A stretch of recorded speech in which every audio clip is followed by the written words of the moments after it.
ministre des Relations internationales et de la francophonie. Nous poursuivons ce débat sur le discours d'ouverture. Cette fois-ci, je reconnais Madame la députée de Verdun. Merci, Monsieur le Président. Mon tour de réagir au discours d'ouverture de la Première ministre. Ce que j'ai le goût de nous parler aujourd'hui, c'est un peu du quotidien des gens au Québec depuis quelque temps. Je veux vraiment prendre le temps de détailler ce que les familles sont en train de vivre. En ce moment, la vie est devenue plus difficile, en fait, beaucoup plus difficile pour trop de monde. Je veux commencer à parler de quelque chose d'assez simple. Le fait qu'au Québec, aujourd'hui, il y a des gens qui travaillent à temps plein et qui n'arrivent pas à la fin du mois. Les gens font tout comme il faut, tout ce qu'ils ont appris. Se lever tôt, travailler fort, ils payent leurs comptes. Mais malgré ça, ils finissent les mois en calculant chaque dollar qui reste dans le compte des banques. Moi, ce que j'entends des familles qui nous le disent, qui regardent leur paye entrer, et sitôt elle rentre, sitôt elle part, qu'elle disparaît très vite, trop vite. Les loyers prennent une grande partie des dépenses, l'épicerie prend une autre grande partie, une grosse partie, les transports, et à la fin, il ne reste pas grand-chose dans ces comptes. Et là, les gens doivent choisir et toujours choisir, qu'est-ce que je paye aujourd'hui? Quelle est la facture que je vais devoir payer maintenant?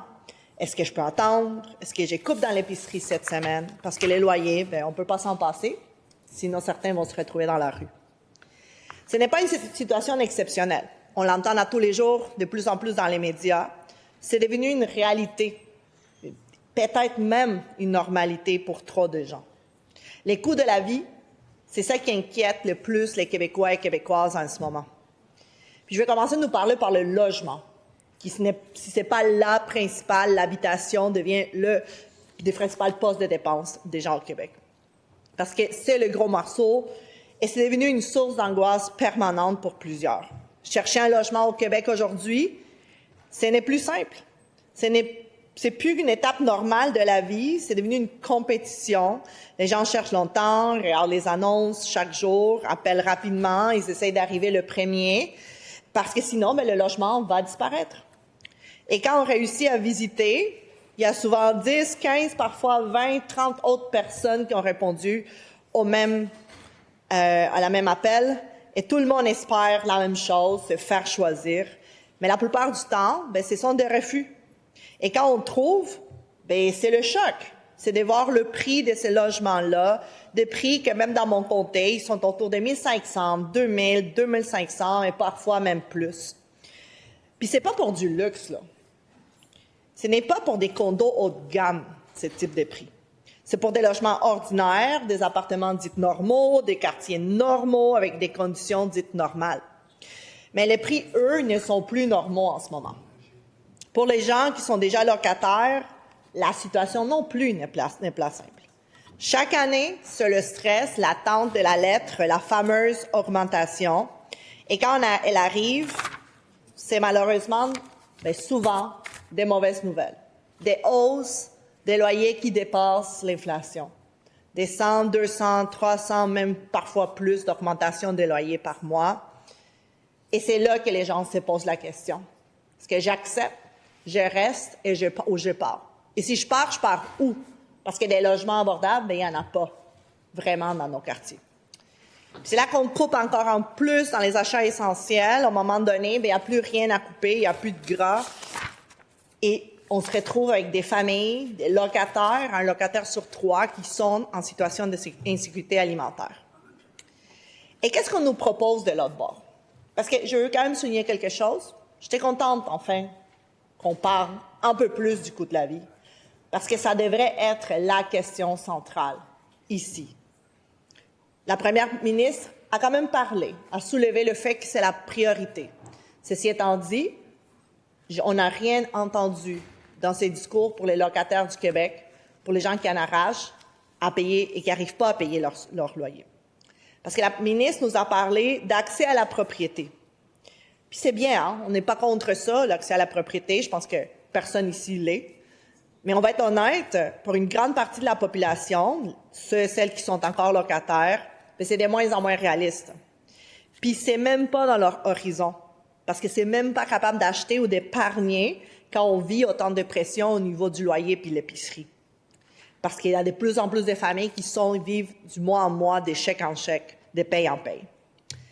Alors oui, des mesures comme l'aide à l'achat, ça peut être bon pour certaines personnes, mais ça ne va pas répondre en ce moment à la réalité immédiate des locataires. Quand les logements deviennent trop chers, bien, ça crée aussi d'autres problèmes. Des gens qui vont finir par quitter leur quartier, des familles qui vont s'éloigner de leur travail, des jeunes qui vont retarder leur projet de vie. C'est un stress constant, un stress qui ne part jamais. Et là, j'ai le goût de nous parler aussi de la situation étudiante, parce que je parle du logement, je parle de l'épicerie, je parle du coût de la vie. C'est quand même devrait être nos priorités quand on vient le temps de s'attaquer aux questions économiques, mais aussi la situation des jeunes et des étudiants en ce moment. Je veux penser aujourd'hui à nos étudiantes et nos étudiants du cégep, des cégeps et des universités, des centaines de milliers de jeunes qui entament leur vie adulte en devant accumuler des dettes, en devant naviguer un stress financier grandissant. La crise du logement, ils la vivent de plein fouet, et quand ils doivent déménager pour poursuivre leur projet d'études, ben il n'y en a pas de logement. Pourtant, le financement des projets de résidence étudiante et de logement étudiant ne se fait pas assez en ce moment. La crise du coût de la vie, elle affecte directement leur panier d'épicerie. J'ai le goût de rappeler que c'est 20% des étudiantes et des étudiants du Québec qui sont forcés de sauter des repas pour joindre les deux bouts. Et à travers tout ça, ils doivent quand même trouver les moyens de compléter leurs études avec des coupures constantes dans nos services, avec un sous-financement dans nos universités puis nos cégeps, et qui sont forcés, et que dans des bâtiments aussi qui manquent d'espace et dont l'entretien laisse encore à désirer. C'est 65% d'infrastructures collégiales qui sont en mauvais état, Madame la Présidente. C'est franchement inacceptable. C'est un des bilans de la CAQ les plus lamentables en ce qui concerne l'éducation supérieure. Et nos étudiantes et étudiants du Québec méritent mieux que ça. Ils méritent des conditions d'études dignes et propices pour leur réussite. Ils méritent aussi qu'on reconnaisse la valeur des efforts qu'ils mettent à s'éduquer à tous les jours. Puis en particulier, Madame la Présidente, on est face à un gouvernement qui avait promis unanimement ici, avec toute l'Assemblée, avec tous les partis, de rémunérer les stages des étudiantes et des étudiants au Québec, qui présentement doivent travailler gratuitement au sein de notre fonction publique pour obtenir leur diplôme. Un stage, c'est un travail et ça mérite d'être rémunéré. La CAQ a renié cet engagement, mais depuis, la situation ne fait que s'empirer. Le résultat, c'est le fait que nos étudiants, et surtout les étudiantes, parce que c'est souvent des femmes qui travaillent avec des stages non rémunérés dans des domaines majoritairement féminins et qui payent le prix et payent les conséquences. Le coût de la vie explose pour elles, mais aussi leurs revenus restent à zéro parce que leurs stages ne sont pas payés, puis malgré tout le travail que leurs stages représentent.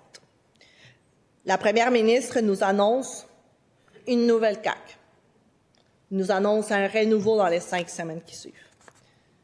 Mais pour les stagiaires du Québec, en ce moment, rien ne change. Elles vont devoir continuer à se serrer la ceinture et s'endetter pour pouvoir compléter leurs études et avoir le privilège de venir travailler dans notre fonction publique. J'invite donc réellement à incarner un renouveau et faire preuve d'écoute envers le milieu étudiant. La semaine dernière, justement, la Fédération des syndicats en enseignement demandait que le stage 4 en enseignement soit transformé en résidence rémunérée. Puis pourquoi ne pas saisir la balle au bon afin de sortir de la précarité des milliers des étudiants et des étudiantes du Québec qui travaillent fort pour obtenir leur diplôme et pouvoir venir combler des postes vacants dans nos écoles. Tout à l'heure, je vous parlais du logement, Madame la Présidente, puis j'ai le goût de faire le pont avec un cas dans mon comté. Cette fois, ça ne touche pas les immeubles résidentiels. J'ai le goût de vous parler de la situation des commerçants. Hier, la première ministre nous a parlé de William et Rosie. Mais moi, je veux vous parler d'Éric et Simon. 2 entrepreneurs de Verdun Puis je veux témoigner ici des conséquences directes de la hausse abusive des loyers et de l'absence d'encadrement des baux commerciaux. Des conséquences pour le futur de leur commerce, mais aussi pour l'ensemble de nos commerçants locaux. En 2013, Simon a ouvert un café-restaurant très populaire aimé sur la rue Wellington, la station W. Il est parti de rien. Il a investi des dizaines de milliers de dollars dans un local qui, au départ, était presque un taudis. Avec son associé, ils ont construit une clientèle, ils ont fait leur place. Ils font partie de la petite foule d'entrepreneurs qui se sont impliqués et ont fait en sorte que la rue Wellington, un des coins les plus attrayants et les plus dynamiques de Montréal et même du Québec, je dirais. Le café La Station W va mettre la clé dans la porte dans les prochaines semaines. Pourquoi? Parce que l'entreprise n'est plus rentable? Non. Le commerce est plein du matin au soir, Madame la Présidente. S'ils mettent la clé dans la porte, c'est parce que le propriétaire leur a imposé une augmentation de loyer des 60 %. Pas 6, 60 %. C'est énorme. C'est un abus. Les commerçants, en fait, ils étaient prêts à négocier, à accepter une hausse plus raisonnable pour une petite PME, une hausse qui leur permettait de continuer. Mais le propriétaire du local a décidé d'offrir et même d'aller signer un bail avec quelqu'un d'autre, obligeant la station W à fermer ses portes, en plus de perdre tous les investissements que Simon et Eric ont faits depuis 13 ans. Je parle des dizaines de milliers de dollars mis dans l'entretien, l'embellissement et la mise en valeur du local. Tout cela est injuste, mais tout à fait légal. Parce qu'il n'existe pas de cadre, pas de loi ou de règlement au Québec qui protège nos entrepreneurs, comme Eric et Simon, quand c'est le temps de négocier un bail commercial. En gros, c'est le Far West, c'est la loi de la jungle. Les propriétaires de locaux commerciaux peuvent faire ce qu'ils veulent. Imposer des augmentations démesurées, rompre des baux sans raison ou laisser des locaux vacants, juste pour qu'ils prennent la valeur. Des histoires comme celle de Simon, comme celle d'Éric, il y en a eu partout au Québec. J'en ai eu malheureusement vu d'autres cas des commerçants dans ma circonscription, sans filet de sécurité, sans outils pour se défendre face aux pressions et aux impacts de la spéculation immobilière. Et il faut que ça s'arrête. Il faut mettre fin à ça. Moi, je travaille depuis mon élection pour défendre mes commerçants locaux, pour les représenter et pour changer les choses. Parce qu'on peut faire mieux au Québec. Et pour ça, j'avais porté une pétition l'année passée pour se pencher sur cette question. Par exemple, en créant un bail commercial type avec des règles pour la négociation, en créant un registre des baux commerciaux pour que chaque contrat des bails soit publié, des outils importants qui vont aider nos commerçants à négocier et à se défendre. La réponse que j'ai eue de la part de la CAQ, c'est que c'était pas possible d'intervenir. Mais c'est faux. Cette situation n'est pas une fatalité. Nous pouvons et nous devons nous donner des outils légaux parce qu'il faut arrêter de sacrifier nos commerces, des entrepreneurs qui portent beaucoup trop sur leurs épaules pour défendre nos PME et nos artères commerciales face aux hausses des loyers abusives. Moi, je vais continuer à mener cette lutte, je vais continuer à mener cette cause parce qu'on peut faire quelque chose et ainsi permettre le développement commercial, économique de proximité. Madame la Présidente, j'ai le goût de continuer de vous parler cette fois-ci d'épicerie. Je vous ai parlé de logement, je vous ai parlé des impacts aussi de la spéculation sur nos commerçants. Mais après le logement, c'est le coût de l'épicerie qui a augmenté et qui pèse très, très lourd sur le budget des familles. Beaucoup de gens nous le disent. Là. Il y a eu je parlais de la situation des étudiants, des familles qui, malheureusement, doivent sauter des repas parce que ça coûte trop cher. Et comme je disais, les loyers, il faut le payer. L'épicerie, là, des fois, on fait des choix, on enlève des articles du panier pour être capable d'y arriver. Mais la situation, c'est qu'est-ce qu'on peut faire? C'est qu'est-ce qu'on peut faire? Moi, j'ai pas encore entendu Aucune réponse de la part du gouvernement concernant le prix et le coût du panier d'épicerie. C'est ça qui est dérangeant en ce moment. Ça fait 4 ans qu'on le sait. Et en parallèle, ce qu'on a vu depuis la fin de la pandémie, c'est les profits des géants de l'alimentation augmenter. Quand je parle des géants de l'alimentation, je parle des groupes comme Loblaws, comme Sobeys, comme Metro, comme Walmart, comme Costco, qui ont à eux 80% de la distribution puis de l'offre alimentaire au Québec. 80% de l'offre alimentaire est détenue par 5 groupes. Puis tous les semaines, on le voit à répétition dans les médias, comment ces géants, ils ont augmenté leurs profits depuis avant la pandémie. Et ces profits-là, ils s'en vont où? Ils s'en vont dans les poches des actionnaires. Ça s'en va dans les bonnies. J'en viens de lire que Loblaws a augmenté les dividendes qui vont à leurs actionnaires pendant que les Québécois n'ont jamais payé autant pour l'épicerie. Et nous l'avons dit, la chose à faire, c'est plafonner les marges de profit de ces géants-là. Parce que oui, ils peuvent faire du profit, c'est une entreprise privée, on n'est pas contre ça. Mais ces marges-là doivent être plafonnées parce qu'on parle des biens qui sont essentiels. On a aussi amené des propositions, et j'ai hâte de voir ce qui va être fait de l'autre côté de la Chambre, concernant les biens essentiels, la détaxation des biens essentiels, qu'on doit voir un peu partout dans les épiceries, mais aussi pour des biens nécessaires comme les biens qui utilisent à tous les jours, là, du savon, du shampoing, qui sont au cœur de nos vies. Pardon.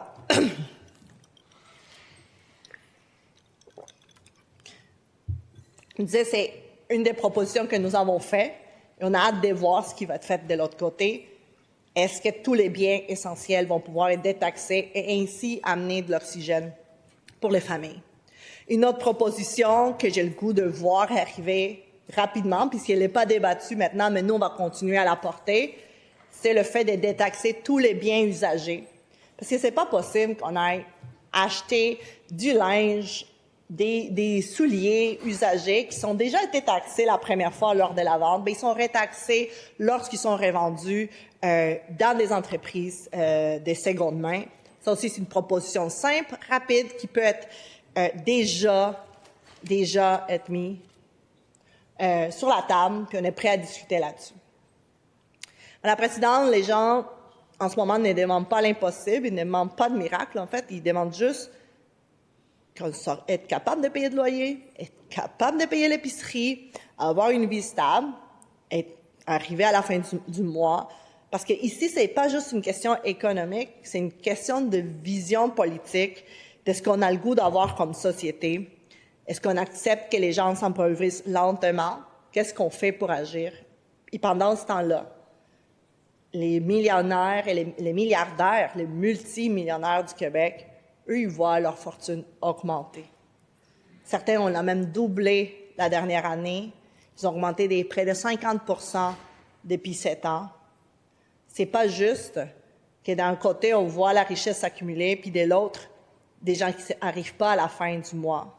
Puis ça, c'est une autre chose qu'on va continuer à pousser, c'est d'être capable d'aller chercher l'argent là où il se trouve, dans les coffres forts des milliardaires du Québec, qui peuvent et doivent faire plus d'efforts et leur juste part.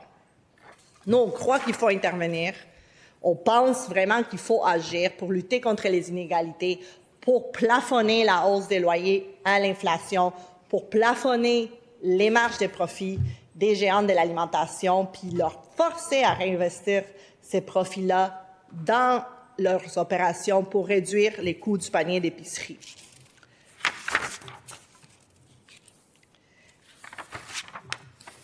C'est pour ça, avec le temps qui me reste, je vais prendre le temps de déposer la motion de grève suivante.